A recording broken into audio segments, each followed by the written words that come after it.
Buenos días a los hermanos de la Iglesia El Refugio. Les saludo con mucho gusto.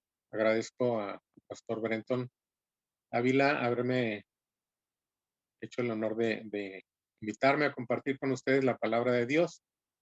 Les mando un abrazo muy afectuoso, deseando para ustedes que el Señor nos bendiga en esta mañana con esta palabra que quiero compartir con ustedes.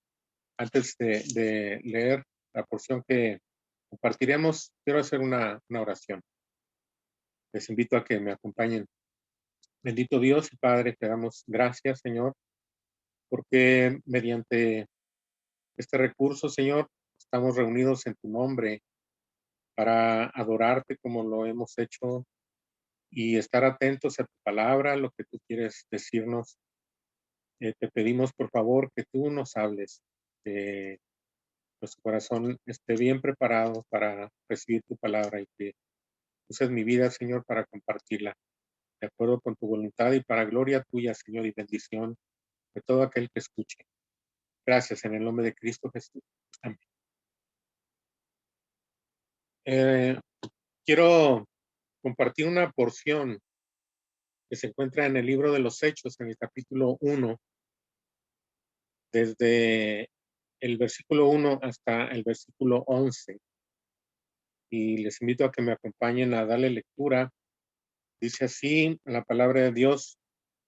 En el primer tratado, oh Teófilo, hablé acerca de todas las cosas que Jesús comenzó a hacer y a enseñar, hasta el día en que fue recibido arriba, después de haber dado mandamientos por el Espíritu Santo a los apóstoles que había escogido, a quienes también, después de haber padecido, se presentó vivo con muchas pruebas indubitables, apareciéndoseles durante 40 días y hablándoles acerca del reino de Dios.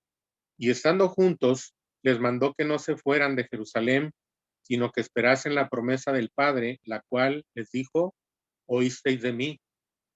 Porque Juan ciertamente bautizó con agua, mas vosotros seréis bautizados con el Espíritu Santo dentro de no muchos días. Entonces los que se habían reunido le preguntaron diciendo: Señor, ¿restaurarás el reino a Israel en este tiempo?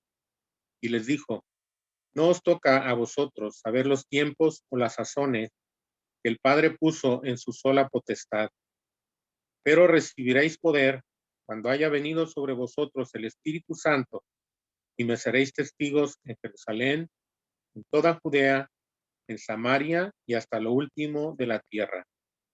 Y habiendo dicho estas cosas, viéndolo ellos, fue alzado, y le recibió una nube que le ocultó de sus ojos. Y estando ellos con los ojos puestos en el cielo, entre tanto que él se iba, he aquí se pusieron junto a ellos dos varones con vestiduras blancas, los cuales también les dijeron: varones Galileos, ¿por qué estáis mirando al cielo? Este mismo Jesús que ha sido tomado de vosotros al cielo, así vendrá como le habéis visto ir al cielo.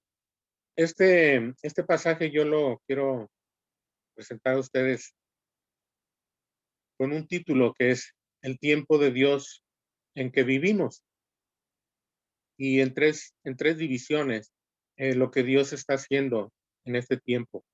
El carácter de este periodo en el que ha señalado una tarea para los que creemos en Él, para sus discípulos, y cómo esta escritura fija los límites de este periodo, su principio y su final.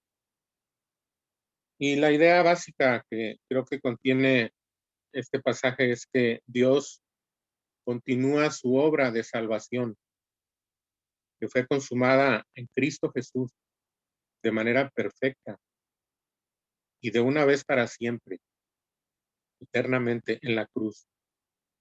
Y continúa de esta manera formando a la iglesia y usándola como su testigo por el poder del Espíritu Santo. Y lo primero, lo que define los tiempos, es lo que Dios hace. no es lo que el hombre hace, no es lo que el hombre se propone.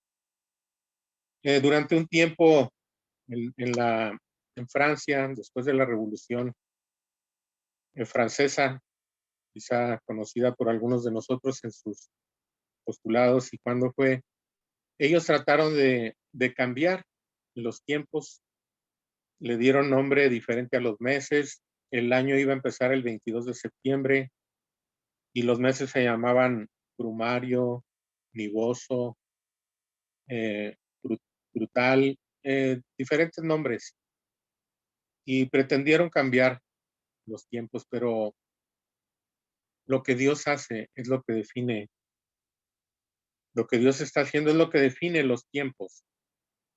Allí en el capítulo 15 del libro de los Hechos hay una palabra que expresó el pastor de la iglesia de Jerusalén cuando había una confrontación de la naciente iglesia cristiana que estaba luchando para liberarse un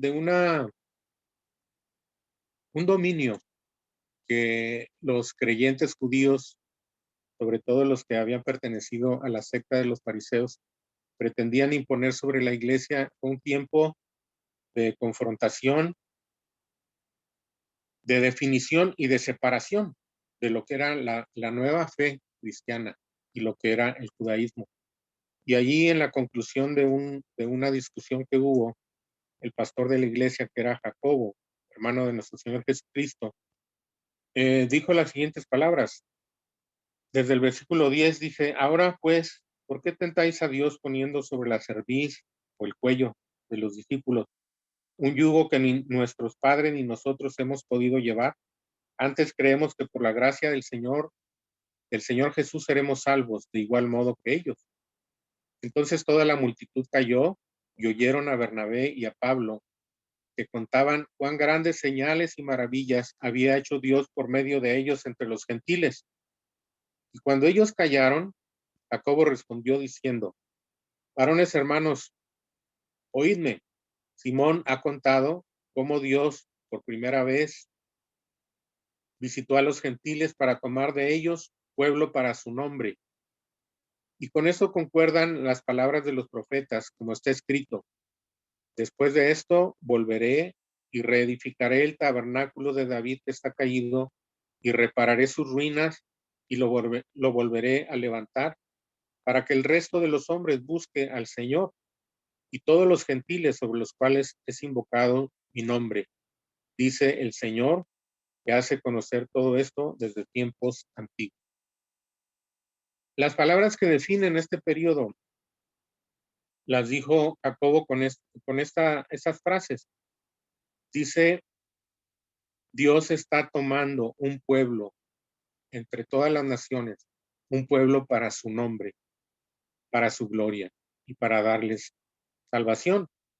Después pasará un tiempo que tiene límites, que vamos a ver que en este pasaje que leímos al principio se definen. Después de ese tiempo, entonces Dios reanudará un programa que tiene con la nación de Israel y con las naciones. Pero ahorita Dios no está considerando ninguna nacionalidad, ningún privilegio nacional para ofrecer salvación a todos los hombres sin distinción de razas, de credos, de costumbres, de cultura, de economía, de preparación académica. Dios está ofreciendo salvación a todos los hombres por medio de la fe en Jesucristo. El evangelista Juan, que escribió el evangelio que lleva su nombre Lucas y escribió también este libro de los Hechos de los Apóstoles, es un escritorazo, como sus libros como literatura son una maravilla. Los primeros dos versículos con que empieza este libro dice, en el primer tratado, oh Teófilo, hablé acerca de todas las cosas que Jesús comenzó a hacer y enseñar hasta el día en que fue recibido arriba después de haber dado mandamientos por el Espíritu Santo a los apóstoles que había escogido. Esos dos versículos En resumen, todo el ministerio terrenal de nuestro Señor Jesucristo. Y es muy interesante notar que Él dice, de todo ese tiempo, que fueron aproximadamente 3 años y medio, dice que Él comenzó. Es decir, no dice que al terminar ese periodo, Él terminó lo que estaba haciendo. Dice que en todo ese periodo, Él comenzó a hacer muchas cosas, que Él dice, todas las cosas que Jesús comenzó a hacer y a enseñar. Y dice, hasta el día que fue recibido arriba. Así termina su evangelio, cuando ellos están, así como prosigue este pequeño pasaje que leímos, viendo cómo Jesús sube al cielo. Y dice que hasta ese día que fue recibido arriba, después de haber dado mandamientos por el Espíritu Santo, qué interesante, que Jesús, que es Dios, pero que se encarnó un día determinado, para empezar un periodo señalado por Dios, determinado por Dios, porque Dios es el que determina los tiempos.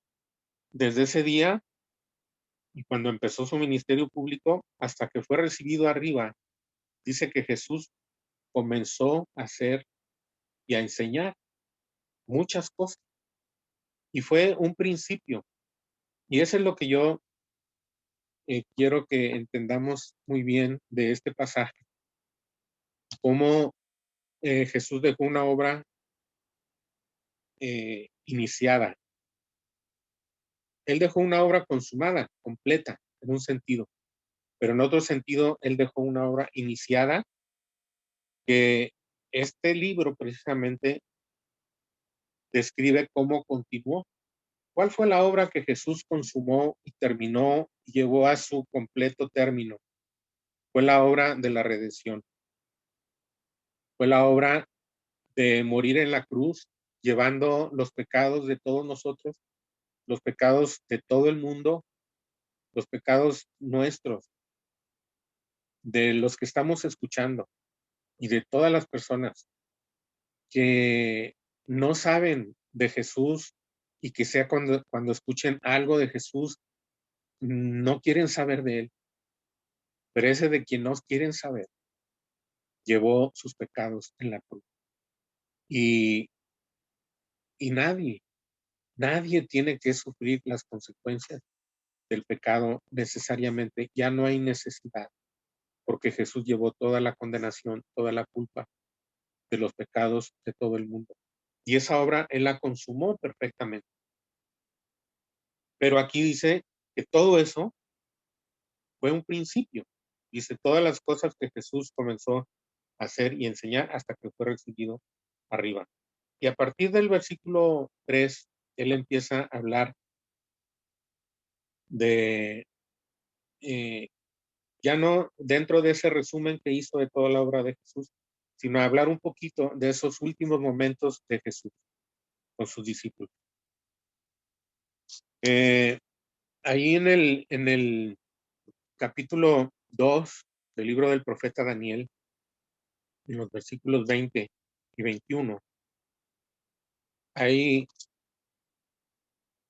unas palabras que describen a nuestro Señor, a Dios, como un soberano de la historia, como el que determina los tiempos. Y dice así el profeta Daniel: y Daniel habló y dijo, sea bendito el nombre de Dios de siglos en siglos, porque suyos son el poder y la sabiduría. Él muda los tiempos y las edades, quita reyes y pone reyes, da la sabiduría a los sabios y la ciencia a los entendidos. Dios define los tiempos. Y regresando aquí al libro de los Hechos, vamos a ver lo que dice a partir del versículo 3, hablando de los apóstoles, a quienes también, después de haber padecido, es decir, después de que Él murió en la cruz por nuestros pecados, se presentó vivo con muchas pruebas indubitables, apareciéndoseles durante 40 días y hablándoles acerca del reino de Dios. Y estando juntos, les mandó que no fueran de Jerusalén, sino que esperasen la promesa del Padre, la cual les dijo: oísteis de mí. Porque Juan ciertamente bautizó con agua, mas vosotros seréis bautizados con el Espíritu Santo dentro de no muchos días. Dentro de pocos días. Y Jesús sabía cuántos eran esos días y qué días se iban a cumplir. Y esos días se cumplieron el día de Pentecostés, lo que relata el capítulo 2 de este libro. Pero lo que iba a definir una nueva época, un nuevo tiempo en lo que Dios está haciendo, porque otra vez repito, lo que Dios hace, lo que Dios se propone para un tiempo y lo que está haciendo en ese tiempo para lograr sus propósitos, porque Dios siempre, siempre cumple lo que se propone. Nada lo puede estorbar. Lo que define ese tiempo está descrito aquí y es lo que Juan el Bautista, el precursor de nuestro Señor Jesucristo, dijo al empezar, más bien en su ministerio, y está citado en el comienzo de los 4 evangelios, que dice que yo los bautizo con agua, pero detrás de mí viene uno que los bautizará con el Espíritu Santo. Y este tiempo en el que nosotros estamos viviendo todavía, el día de hoy, es un tiempo definido por esas palabras, por la presencia de un Espíritu Santo que bautiza. Vamos a tratar de entender después en qué consiste ese bautismo, que yo creo que muchos tienen un concepto que vamos a tratar de definir por medio de la palabra de Dios. ¿Qué significa ese ser bautizado con el Espíritu Santo que define este tiempo? Dios tiene sus programas. En la Biblia se manejan 2 conceptos, y los 2 relacionados con el tiempo. Una palabra que se usa en la Biblia que se traduce como tiempos, es kairos, y otra palabra que se usa también es crono. Y los 2 tienen relación con el tiempo, pero tienen una diferencia importante. Después de que Jesús les dijo a ellos: Juan ciertamente bautizó con agua, pero ustedes van a ser bautizados con el Espíritu Santo dentro de no muchos días. Ellos ya habían escuchado eso. Como ellos eran judíos y estaban muy interesados en lo que iba a pasar con su nación, le hicieron una pregunta. Entonces, los que se habían reunido le preguntaron diciendo: Señor, ¿restaurarás el reino a Israel en este tiempo? Están expresando una inquietud que existía en toda la nación y que fue una de las razones por las cuales el pueblo rechazó a nuestro Señor Jesucristo, porque ellos esperaban una liberación nacional que terminara con el yugo romano, el yugo del imperio romano. Como Jesús no se presentó de esa manera, y cuando ellos, el pueblo que le seguía viendo sus milagros, trató de tomarlo en hombros como se hace con los toreros, y decir: este va a ser nuestro rey, este nos da de comer, este nos sana. Pero Jesús estaba buscando que ellos tuvieran un cambio de actitud, un arrepentimiento, porque eran un pueblo que había dejado la idolatría aparentemente, pero que era un pueblo que se había hundido en el ritualismo, en una serie de ceremonias vacías, sin fe verdadera.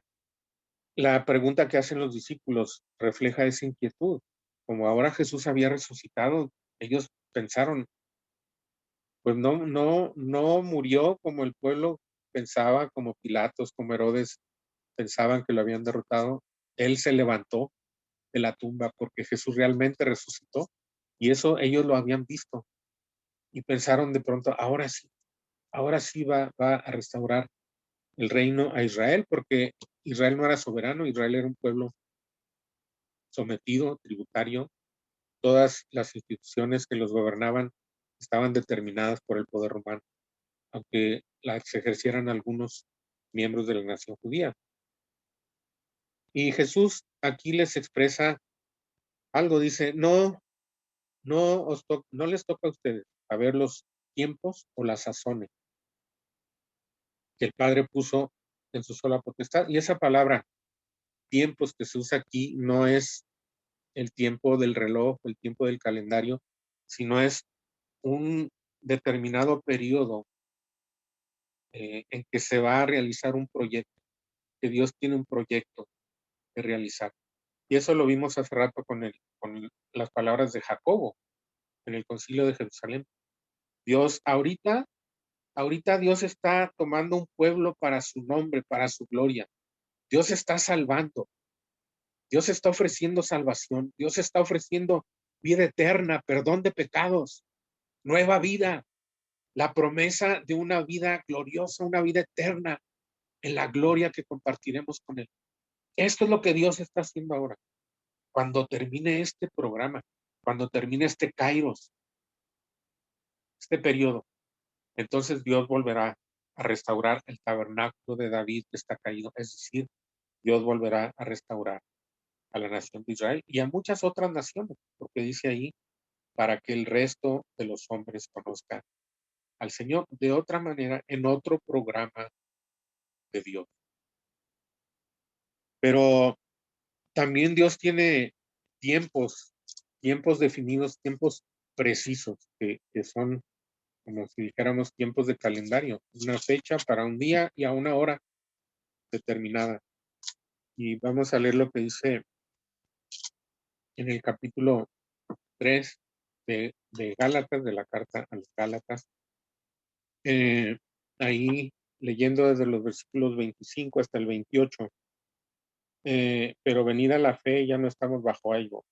Quiere decir, ya no estamos bajo la ley de Moisés. Pues todos sois hijos de Dios por la fe en Cristo Jesús. Porque todos los de ustedes que han sido bautizados en Cristo, están revestidos de Cristo. Y ya no hay judío ni griego, no hay esclavo ni libre, no hay varón ni mujer, porque todos ustedes son uno en Cristo Jesús.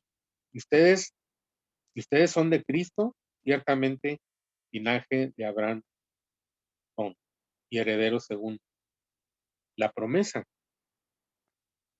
Esto es lo que se estaba definiendo en esa discusión, en ese inicio de la iglesia cristiana y ese levantamiento de judíos que aparentemente habían creído en Cristo, pero que querían sofocar la fe cristiana sometiéndola a los ritos, a la circuncisión, a las ceremonias, a las comidas, a las dietas. Pero Dios había determinado que ese tiempo ya se había terminado. Dios había decidido que ese tiempo ya había terminado. Entonces, en el capítulo 4 de Gálatas, en el versículo 4 dice, pero cuando vino el cumplimiento del tiempo, y aquí tiempo, la palabra que se usa, que se traduce tiempo, es crono, y quiere decir que Jesús, como dice aquí, cuando vino el cumplimiento del tiempo, cuando vino la plenitud del tiempo, Dios envió a su Hijo, nacido de mujer y nacido bajo la ley. Jesús nació en el momento preciso. Él se encargó, aunque Él existía eternamente, como dice el Evangelio de Juan, en su primer capítulo. A Jesús se le llama el Logos de Dios, el Verbo de Dios, y dice que Él era desde el principio, eternamente. Pero un día Él se hizo carne. Eso está descrito ahí en Lucas capítulo 1, versículo 35, cuando el ángel Gabriel está hablando con la Virgen María y ella le pregunta, ¿cómo voy a tener un hijo si soy virgen? Y el ángel le responde, el Espíritu Santo vendrá sobre ti y el poder del Altísimo te cubrirá con su sombra, por lo cual también el santo ser que nacerá será llamado Hijo de Dios. En un momento, así como es humanamente la concepción, en un momento vino el Espíritu Santo sobre María. Y aquel verbo, aquel Hijo eterno de Dios, tomó nuestra, tomó la forma humana, tomó la naturaleza humana sobre sí, siendo aún en el mismo principio de la concepción, en el mismo momento de la concepción, siendo todavía el Hijo eterno de Dios. Pero en ese momento comenzó su vida humana. Y Jesús tuvo un tiempo, y fue un tiempo definido por Dios, así como en un momento Dios hizo que el Espíritu Santo viniera sobre María. Así hubo un tiempo en que Jesús tenía que terminar su obra que Dios le había encomendado, porque Dios tiene tiempos estrictos. Y es muy importante entender este concepto, porque vamos a ver que así como para Jesús hubo un tiempo ordenado por Dios para que viniera a este mundo, para que estuviera en este mundo, para que tuviera un ministerio público donde predicó, enseñó, sanó, resucitó muerto, alimentó a las multitudes, tuvo compasión de la gente porque Él vino a revelar cómo es Dios. Y Dios es un Dios de compasión, Dios es un Dios de amor, Dios es un Dios que nos ama profundamente, Dios es un Dios que asumió sobre sí mismo en la persona de su Hijo nuestro pecado, nuestra culpa. Y no vino a cobrar la renta. Me gusta esa ilustración que usa el evangelista o usó Spurgeon. Tenía una feligrés. Esta feligrés asistía cada domingo a la congregación y de pronto empezó a dejar de ir y él se interesó por ella, la fue a buscar y entonces tocó la puerta de su casa y la mujer no salió y volvió a ir varias veces, tocaba la puerta y no salía la mujer. Por fin, después de mucho tiempo que él la volvió a ver, le dijo, hermana, yo fui a su casa varias veces, estuve tocando la puerta.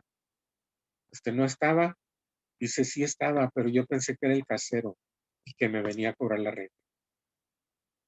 Y muchas personas piensan que, que Dios es un Dios vengativo, iracundo, pero Dios no envió a Jesús a cobrarnos la renta. Él vino a pagar nuestra renta, nuestro derecho a la vida eterna, derecho que habíamos perdido a causa del pecado. Así dice el Evangelio de Juan, el capítulo 1, de su plenitud tomamos todo y gracia sobre gracia, porque Dios es un Dios que vino a dar, no es un Dios que vino a pedirnos, a exigirnos. Pues la ley por medio de Moisés fue dada, pero la gracia y la verdad vinieron por medio de Jesucristo. Y así como es Jesucristo, así es Dios. A Dios nadie le vio jamás. El único Hijo que está en el seno del Padre, Él le ha dado a conocer. Jesús vino para dar a conocer que es el Padre. Y así como fue Jesús con las multitudes, que tuvo compasión de ellas, así Dios entregó a su Hijo para que muriera en nuestro lugar, porque tiene compasión de los perdidos, de nosotros, que sin Él estamos perdidos. Jesús cumplió lo que había venido a hacer. Ahí en el capítulo 16 del Evangelio de Juan, dice en el versículo 28, dice, salí del Padre y he venido al mundo, otra vez dejo el mundo y voy al Padre. Es decir, vine para hacer una obra y ya la terminé. En el capítulo 17, versículo 4 dice, yo te he glorificado en la tierra, he acabado la obra que me diste para que yo la hiciera. Jesús terminó esa obra cuando murió en la cruz del Calvario, cuando estuvo en la tumba, cuando resucitó de la tumba y cuando regresó al Padre, que es lo que está describiéndose aquí en la porción que leímos desde el principio. Y entonces ya terminó. Un poco antes, en el mismo capítulo 16 del Evangelio de Juan, dice en el versículo 10, está hablando de la obra del Espíritu Santo, pero dice que el Espíritu Santo convencería al mundo de pecado por cuanto no creen en mí, de justicia por cuanto voy al Padre y no me veréis más. Es decir, vino al mundo, hizo su obra, que fue cumplir la justicia de Dios, que fue juzgar el pecado en su propio cuerpo, en la cruz, para que Dios fuera justo cuando nos perdona, cuando creemos en Él, cuando depositamos nuestra fe en Jesucristo y en su obra, y creemos que Él llevó nuestros pecados en la cruz. Dios inmediatamente nos reviste, nos da un don, que es el don de la justicia. Y delante de Él existimos a partir de ese momento como personas que nunca hubiéramos pecado, que siempre hubiéramos estado en completa comunión con Él. Eso es la justicia de Dios. Y por eso cuando Dios perdona a alguien que cree en Jesucristo, Dios es justo porque, porque juzgó ya el pecado en Jesús. Ya no veremos más a Jesucristo aquí físicamente porque lo que Él vino a hacer lo completó. Él dijo en la cruz, consumado es. Y aquí, en este pasaje que leímos de los Hechos, capítulo 1, versículo 9, dice, y habiendo dicho estas cosas, viéndolo ellos, fue alzado y le recibió una nube que le ocultó de sus ojos. Ahí en el capítulo 3 del libro de los Hechos, Pedro está predicando a una multitud judía y dice algo parecido a lo que acabamos de mencionar. Dice que Dios enviará a Jesucristo después para ellos, para aquel programa que Dios ha interrumpido, porque Dios no está tratando con Israel ahora. Y dice, a quien de cierto, es decir, refiriéndose a Jesucristo, a quien de cierto es necesario que el cielo reciba hasta los tiempos de la restauración de todas las cosas, de que habló Dios por boca de sus santos profetas que han sido desde tiempos antiguos. Entonces, Jesús desaparece de la escena, pero su obra es una obra eterna. Y así como al principio Lucas empieza diciendo que Jesús, todo su tiempo, todo el tiempo de su ministerio terrenal fue que él comenzó a hacer todas las cosas, haciendo y enseñando. Entonces, acá viene un cambio de, de tiempo de Dios, viene un cambio de programa, viene un cambio de propósito. Y ahora es que esa fe en lo que Jesús hizo se extienda a todos los hombres y los hombres puedan ser salvos por lo que Jesucristo ya terminó. Pero Dios también a usar a la iglesia que iba a ser investida con el poder del Espíritu Santo. Y entonces se define el carácter de este periodo. Y el carácter de este periodo, ahí en el versículo 8 dice, pero recibiréis poder cuando haya venido sobre vosotros el Espíritu Santo y me seréis testigos en Jerusalén, en toda Judea, Samaria y hasta lo último de la tierra. ¿Qué carácter tiene este periodo? Es un periodo de testimonio. ¿Quién va a dar ese testimonio? Se puede decir la iglesia, se puede decir también el Espíritu Santo y se puede decir el Espíritu Santo por medio de la iglesia. Y se puede decir la iglesia por medio del poder del Espíritu Santo. Ese periodo, o ese carácter más bien del periodo, ya había sido definido previamente por Jesús de manera amplia. En lo que leímos hace rato en el capítulo 16 y 17, forma una unidad que empieza desde el capítulo 13 y es una plática de Jesús con sus discípulos, donde les da a conocer lo que va a ser el tiempo que viene después de su muerte, su resurrección. Y allí en el capítulo 15, versículo 26, estamos en el Evangelio de Juan, dice, pero cuando venga el Consolador, a quien yo enviaré del Padre, el Espíritu de verdad o de la verdad, el cual procede del Padre. Él dará testimonio acerca de mí. Y ustedes darán testimonio también porque han estado conmigo desde el principio. Entonces, es un periodo de testimonio. ¿Qué es lo que debemos testificar nosotros como iglesia, hermano? Debemos testificar lo que Jesús ha hecho. Que Jesús es cierto, es muy importante entender sus milagros, sus enseñanzas, cómo sanó, cómo resucitó, cómo calmó la tempestad, cómo alimentó a la multitud. Son cosas que tienen su enseñanza, pero lo que realmente Jesús vino a hacer fue lo que hizo en la cruz y lo que sigue después de eso. Es decir, Él murió por nuestros pecados y resucitó y está a la diestra de Dios y ha sido exaltado por Dios como príncipe y salvador y tiene toda potestad y todo poder, como dice ahí en Juan, como me has dado potestad de darle vida a los que me has dado. Este es el testimonio de la iglesia, pero es un testimonio que tiene que hacerse por medio del Espíritu Santo. Y así como fue tan estricto, tan definido y que se cumplió tan perfectamente en la vida de Jesús, ese propósito de Dios, porque él ya vimos que dijo, Señor, ya me voy, regreso a casa, porque ya hice lo que tú me encargas. Así el Espíritu Santo vino sobre la iglesia.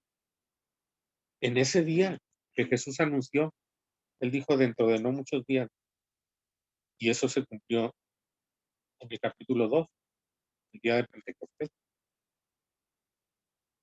Entonces es algo que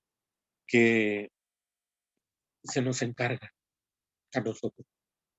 Ahora, yo quiero que pongamos mucha atención en la forma como Jesús habla. Desde la apertura, digamos, de los 4 evangelios, el nuevo periodo que viene, o que empezaría a partir de la obra terminada de nuestro Señor Jesucristo, Él dice, Él los bautizará con el Espíritu. Aquí en el capítulo 2 del libro de los Hechos, versículo 33, ya pasó cuando vino el Espíritu Santo, sobre todo los que estaban reunidos allí en el aposento alto, dice, ese día, cuando llegó el día de Pentecostés, estaban todos unánimes juntos y de repente vino del cielo un estruendo como de un viento recio que soplaba, el cual llenó toda la casa donde estaban sentados y se les aparecieron lenguas repartidas como de fuego, asentándose sobre cada uno de ellos. Y fíjense las palabras, y fueron todos llenos del Espíritu Santo y comenzaron a hablar en otras lenguas según el Espíritu les daba. ¿Qué hablas? Yo quiero que pongamos mucha atención en que dice, fueron llenos. Nunca se usa aquí la palabra bautismo. Vamos a seguir y espero que más adelante entendamos bien a qué se refiere con la palabra bautismo. Ustedes serán bautizados dentro de no muchos días. Quiere decir que ese mismo día de Pentecostés ellos fueron bautizados. Pero con el Espíritu Santo ocurre algo muy similar a lo que a lo que ocurrió con Jesús. Jesús existe, es Dios desde toda la eternidad. El Espíritu Santo igual. ¿Cómo empieza la Biblia? El principio creó Dios los cielos y la tierra. La palabra que se usa para Dios ahí es Elohim y es un nombre plural y está indicando la presencia no de una sola persona, sino de varias, por lo menos dos. Y el siguiente versículo, ¿qué dice? Y el Espíritu de Dios se movía sobre la faz de la tierra.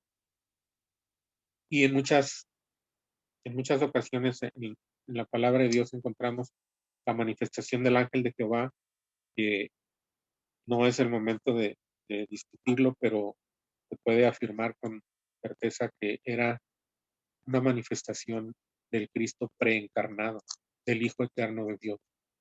Y el Hijo Eterno que un día llegó a ser nuestro Señor Jesucristo cuando asumió sobre sí la humanidad, existe eternamente. Y el Espíritu Santo ha existido eternamente y ha estado presente en el mundo.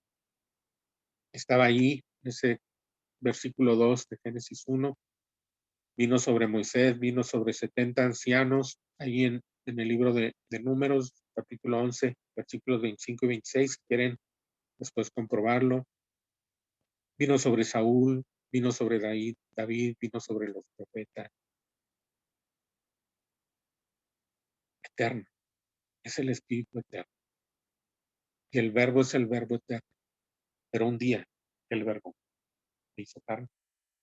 Y un día el Espíritu Santo vino al mundo de una manera especial, así como Jesús existe eternamente, pero un día vino al mundo y se hizo carne. Y el Espíritu Santo, ahí en el capítulo 7 del Evangelio de Juan, versículos 30 y 38, 39, dice: el que cree en mí, como dice la Escritura, de su interior correrán ríos de agua viva. Esto dijo del Espíritu que habían de recibir los que creyesen en él, pues aún no había venido el Espíritu Santo, porque Jesús no había sido aún glorificado. Desde luego que el Espíritu Santo estaba en el mundo. Cuando Jesús fue bautizado por Juan, dice que vino el Espíritu Santo sobre Jesús en forma de paloma, y Dios le había dicho a Juan que él iba a llegar a conocer quién era el que venía detrás de él para bautizar con el Espíritu Santo. Y la forma como lo iba a reconocer él está allí en el Evangelio de Juan capítulo 1. Y dice, versículos 31 al 34, dice: y yo no le conocía, mas para que fuese manifestado Israel, por esto vine yo bautizando con agua.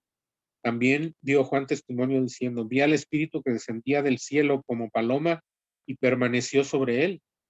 Y yo no le conocía, pero el que me envió a bautizar con agua, aquel me dijo: sobre quien veas descender el Espíritu y que permanece sobre él, ese es el que bautiza con el Espíritu Santo. Y yo le vi y he dado testimonio de que este es el Hijo de Dios.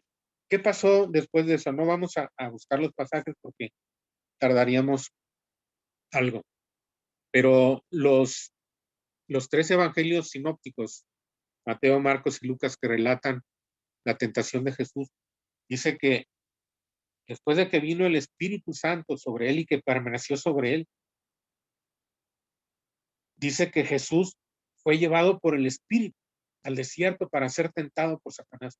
Y cuando pasó ese periodo de la tentación, de la cual Jesús salió triunfante, dice que volvió en el poder del Espíritu. Y después, cuando Jesús expulsaba a los demonios y que le acusaban de que él por Belcebú, el príncipe de los demonios, expulsaba a los demonios, él dijo: si yo por el Espíritu de Dios hago todas estas cosas. Entonces, ¿qué fue lo que pasó con Jesús? Él era Dios, nunca dejó de ser Dios, pero él vino y estuvo aquí como siervo de lo que hizo de principio a fin, lo hizo como siervo de Dios ungido por el poder del Espíritu Santo. Allí en Isaías capítulo 53, hablando de Jesús, dice, verá, versículos 11 y 12, dice: verá el fruto de la aflicción de su alma y que quedará satisfecho. Por su conocimiento justificará mi siervo justo a muchos, llevará las iniquidades de ellos. Por tanto, yo le daré parte con los grandes y con los fuertes repartirá despojos, por cuanto derramó su vida hasta la muerte y fue contado con los pecadores, habiendo él llevado el pecado de muchos y orado o los transgresores. Y cuando Pedro está explicando la resurrección de nuestro Señor Jesucristo, ahí en el capítulo 2 del libro de los Hechos, cuando había venido sobre ellos el Espíritu Santo, así como cuando vino sobre Jesús y el Espíritu Santo se posó sobre él y permaneció sobre él, y después lo llevó a ser tentado y a salir triunfante de la tentación, y después lo hizo regresar en el poder del Espíritu y hacer todas las obras que hizo por el Espíritu de Dios. Así el Espíritu había venido sobre Pedro y los demás.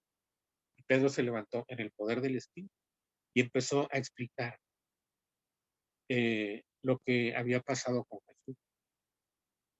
Versículo 22 del capítulo 22 de los Hechos. Varones israelitas, oigan estas palabras. Jesús Nazareno, varón aprobado por Dios, entre ustedes con las maravillas, prodigios y señales que Dios hizo entre ustedes por medio de él, como ustedes mismos saben. A este, entregado por el determinado consejo y anticipado conocimiento de Dios, prendisteis y matasteis por manos de inicuos, crucificándole, al cual Dios levantó, suelto los dolores de la muerte, por cuanto era imposible que fuese retenido por ella.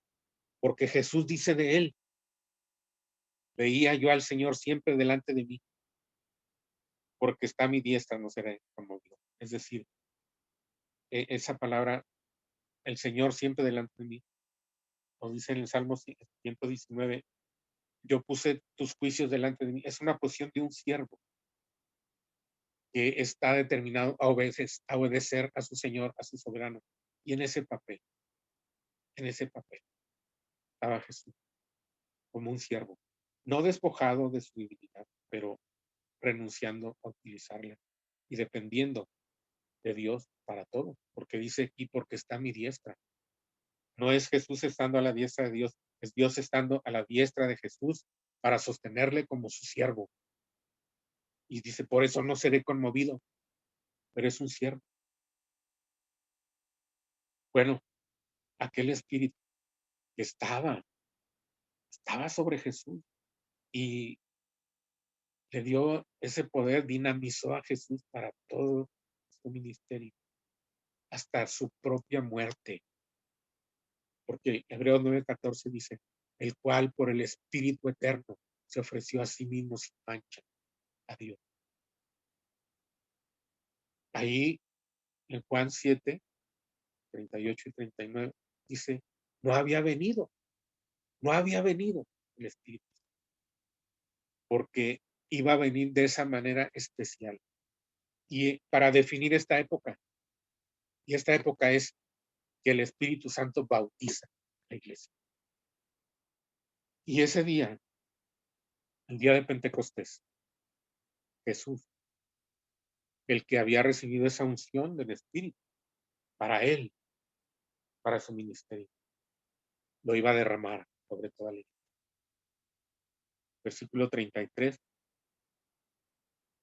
desde el 32. A este Jesús resucitó Dios, de lo cual todos nosotros somos testigos. Así que, exaltado por la diestra de Dios y habiendo recibido del Padre la promesa del Espíritu Santo, no para él, porque él es Dios y nunca necesitaba esa unción del Espíritu, más bien era una comunión de iguales, el Padre, el Hijo y el Espíritu Santo, en una eterna comunión de amor. Y tampoco como un hombre, porque eso Jesús lo requirió estando aquí en la tierra para su ministerio, pero estando ya glorificado, porque Jesús fue glorificado. Jesús no solamente ascendió, los discípulos lo vieron ascendiendo, pero algo pasó allá que explica, o no explica, pero menciona Filipenses capítulo 2, después de su humillación y su obediencia hasta la muerte, que dice, por lo cual Dios también le exaltó hasta lo sumo y le dio un nombre que es sobre todo nombre, para que en el nombre de Jesús, fíjense, en el nombre de Jesús, un nombre humano, porque Jesús es un Dios hombre como fue aquí. En el cielo es un Dios hombre glorificado, para que en el nombre de Jesús se doble toda rodilla de los que están en los cielos, en la tierra y debajo de la tierra, y toda lengua confiese que Jesucristo es el Señor. Así que exaltado por la diestra de Dios y habiendo recibido del Padre la promesa del Espíritu Santo, otra vez digo, no para Él, para nosotros. Ha derramado esto que ustedes ven y oyen. Así que podemos decir que a las 9 de la mañana, que se cuenta ese tiempo aquí en la tierra, en el cielo yo creo que no se cuenta, pero a las 9 de la mañana Jesús estaba recibiendo del Padre esa promesa y la derramó sobre su iglesia. Y no mencionó la palabra bautismo. Se fueron todos bien. Pero es ahora que el Espíritu Santo ha venido a cumplir. A eso se le llama bautismo. Y ¿qué es bautismo? Es, es sumergir algo en un medio determinado y mantenerlo bajo esa influencia. Y eso es que el Espíritu Santo ha venido a llenar. Él es el paracleto. Lo que Jesús fue para sus discípulos todo el tiempo que estuvo aquí. Que a veces lo perdían de vista. ¿A dónde se fue el maestro? Pero este paracleto está con nosotros todo el tiempo. Y paracleto se traduce consolador, pero es solamente una parte de la obra que él vino a hacer. Paracleto quiere decir uno que es llamado al lado de otro para ayudarlo en cualquier circunstancia que la necesidad de esa persona requiera esa presencia y esa ayuda. Es fortaleza, es dirección, es consuelo, es iluminación, es enseñanza, es dirección. Todo lo que ustedes, todo lo que nosotros necesitemos es el Espíritu Santo para nosotros. Sobre todas las cosas, Él vino para que nosotros seamos testigos de nuestro Señor Jesucristo. Así que el Espíritu Santo, con esa precisión, con esa exactitud de Dios, permitió que Jesús se encarnara en un momento de tiempo y que fuera ascendido y que ya no le viéramos más. ¿Por qué? Porque su presencia aquí ya no es necesaria. O diríamos de otra manera, su presencia aquí es suplida por la presencia del Espíritu Santo. Allí en la segunda carta a los Corintios hay un pasaje muy, muy interesante en el capítulo 3 que dice cómo hay una ceguera. Se refiere primero a los judíos en el capítulo 3, pero en el capítulo 4 se refiere a todos los hombres que no han creído en Jesucristo. Dice que sobre los judíos permanece un velo y ni siquiera entienden bien lo que era el judaísmo, el propósito del judaísmo. Tampoco entienden y no entendieron quién era Jesús. Él era el cumplimiento de todas las promesas que se les habían hecho a ellos. Y dice así, aún hasta el día de hoy, cuando se lea a Moisés, el velo está puesto sobre el corazón de ellos. Pero cuando se conviertan al Señor, el velo se quitará. Fíjense lo que dice.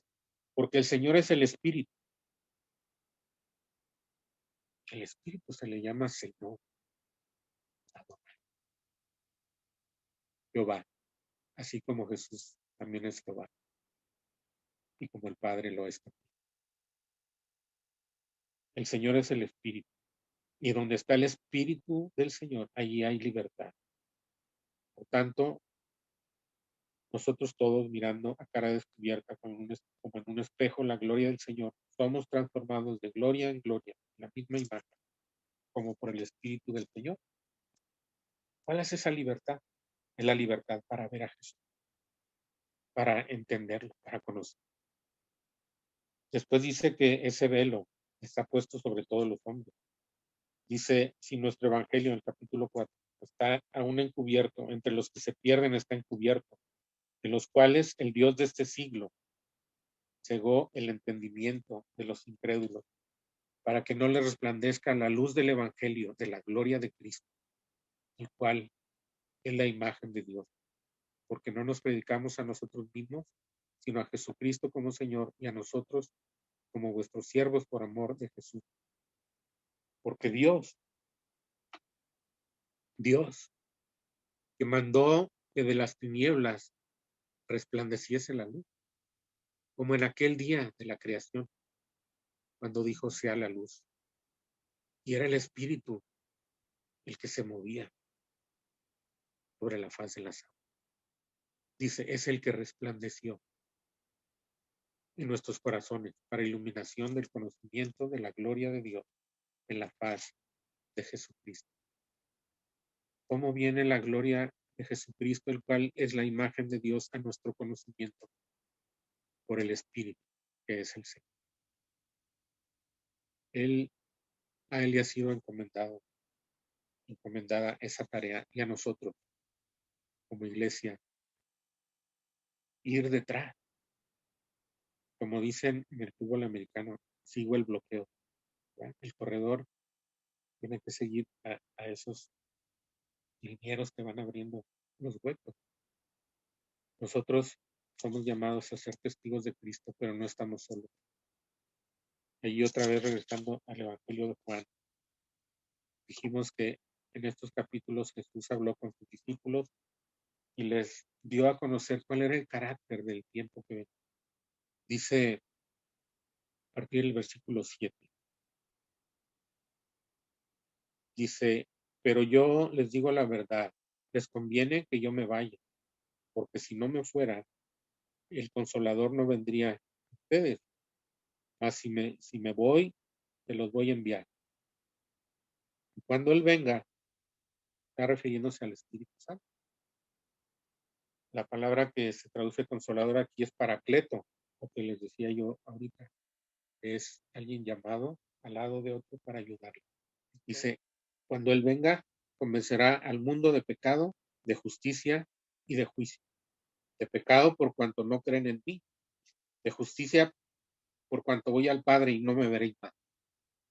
Porque Jesús vino a cumplir con toda su obra y dejó lista una justicia de Dios que se consiguió cuando el pecado fue juzgado completamente en Él como nuestro sustituto en la cruz. Y ahora la justicia es un regalo que Dios puede dar gratuitamente por medio de la fe, para presentarnos delante de Él como si fuéramos puros y sin mancha desde siempre. Por cuanto voy al Padre y no me veréis más, y de juicio por cuanto el príncipe de este mundo ha sido ya juzgado. Esta es una obra para los incrédulos. ¿Para qué? Para remediar esa ceguera, que no es de los ojos, porque dice, cegó el entendimiento de los incrédulos, para que no les resplandezca la luz del Evangelio de la gloria de Cristo, el cual es la imagen de Dios. El Espíritu Santo vendrá para esto, para que cuando nosotros testifiquemos y oremos previamente, porque las personas cuando escuchen el Evangelio estén preparadas con esa obra previa del Espíritu Santo. Esa es una obra del Espíritu Santo hacia los incrédulos, pero esa enseñanza se nos dice a nosotros, para que sepamos que hay una obra del Espíritu, que nosotros no vamos a convencer a los pecadores, es el Espíritu Santo el que los convence de pecado. ¿De cuál pecado? No de los pecados, de un único pecado que condena, que es no creer en el que llevó todos los pecados. Así dice en Juan 3:18. El que en él cree no es condenado, pero el que no cree ya ha sido condenado, porque no ha creído en el nombre del unigénito Hijo de Dios. Jesús ya llevó el pecado. ¿Qué necesita cualquier persona para recibir la salvación? Creer en Cristo y lo que Él es. Y de juicio por cuanto el príncipe de este mundo ha sido ya juzgado. Entonces, eso fue una obra hacia los que no conocen a Cristo, a los que no creen, pero nosotros debemos conocerla para que prediquemos el Evangelio con confianza. Y también hay una obra de Él hacia nosotros. Dice, cuando el Espíritu, aún tengo muchas cosas que decirles, pero ahora no las pueden llevar, no las pueden entender. Pero cuando venga el Espíritu de verdad, Él les guiará toda la verdad, porque no hablará por su propia cuenta, sino que hablará todo todo lo que oyere, y les hará saber las cosas que habrán de venir. Él me glorificará porque tomará de lo mío y se los hará saber a ustedes. Todo lo que tiene el Padre es mío. Por eso dije que tomará de lo mío y se los dará a conocer a ustedes. Así que ese es el carácter de este tiempo. Y tenemos ese papel, tenemos ese recurso. El, el Espíritu Santo vino para bautizar, para llenarnos, para llenarnos Él. Y al venir Él, traer toda la presencia de Cristo. Dice aquí que ellos fueron llenos. Y este es uno de los ministerios del Espíritu, llenar. El Espíritu, el apóstol Pablo dice, ser llenos del Espíritu Santo. Pero así como Jesús vino, Él, él enseñó, Él predicó, Él sanó, Él calmó la tempestad, Él alimentó a la multitud, pero sobre todas las cosas, Él llevó nuestros pecados en la cruz. Fueron muchas cosas que Jesús cumplió y el Espíritu Santo ha venido. Porque Juan dijo, aún no ha venido, porque no, no había resucitado, aún no había venido. Pero Hechos dice, exaltado por la diestra de Dios, Él ha derramado ese Espíritu Santo. Entonces vino ese día. ¿Cuándo dejará de actuar? Aquí está el límite final. Dice, ¿cuándo empezará este periodo? Ustedes recibirán poder cuando haya venido con ustedes el Espíritu Santo. Les serán testigos de todo el mundo. Ahí empezó este periodo de testimonio. ¿Cuándo terminará? Aquí mismo lo dice, los varones que se pusieron junto a los discípulos y les dijeron, varones Galileos, ¿por qué están mirando al cielo? Este mismo Jesús que ha sido tomado de ustedes al cielo, así vendrá, como le han visto ir al cielo, cuando el Señor Jesús venga por su iglesia. Es decir, el Espíritu Santo estará actuando y quiere llenarnos, y quiere enseñarnos, y quiere guiarnos, quiere hacer toda su obra en nosotros, quiere capacitarnos con sus dones, quiere repartir esos dones de acuerdo con su soberanía como Él quiere y estará así. Jesús dijo, he aquí yo estoy con vosotros todos los días hasta el fin del mundo. Lo dijo, no los voy a dejar, yo me voy, pero va a venir otro, que es igual que yo, va a hacer lo que yo hacía, estar siempre con ustedes. Hermanos, qué importante es que nosotros dependamos. Una de las cosas que más importantes que hace el Espíritu Santo. Se conoce de muchas maneras, pero es orar. Ha hecho de nosotros individualmente su templo. ¿Por qué? Porque fuimos limpios por medio de la sangre de Cristo, por medio de su sacrificio. Y Él puede venir a orar a nosotros como un templo santo, individualmente y como iglesia. Somos edificados juntamente como morada de Dios por el Espíritu, para morada de Dios por el Espíritu, dice Efesios 2, capítulo 20, versículo 20, perdón. Esa presencia en nosotros es la unción, el Espíritu. Y debemos siempre buscar eliminar cualquier estorbo de nuestra vida. El pecado contrista al Espíritu, la desobediencia apaga el Espíritu. El Espíritu Santo nos llena, que seamos fieles testigos de nuestro Señor Jesucristo por el poder de su Espíritu. Algunos dicen que esto fue para el primer siglo, pero aquí no da término más que hasta que el Señor venga. Cuando el Señor venga, dice una parte importante de la escritura que pertenece a otro tema, pero que él tiene un ministerio restrictivo para que el pecado no se manifieste en toda su plenitud, pero un día será quitado. El que estorba la manifestación del anticristo es el Espíritu Santo que mora en la iglesia. ¿Y cómo será quitado el Espíritu si el Espíritu Santo siempre ha estado en el mundo? Bueno, será quitada la morada de él, que somos nosotros, como iglesia. Entonces, esos son los límites. Cuando vino el Espíritu Santo ese día de Pentecostés, cuando el Señor venga por su iglesia, entonces ya no necesitaremos todas estas cosas que el Espíritu vino a hacer para nosotros. Estaremos para siempre en la presencia del Señor, porque Él vendrá por su iglesia. Sé que tus ojos siempre atentos permanecen en mí.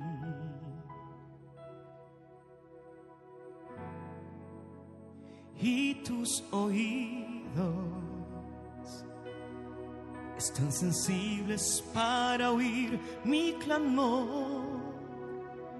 Puedo hasta llorar, mas la alegría viene de mañana. Es Dios de ser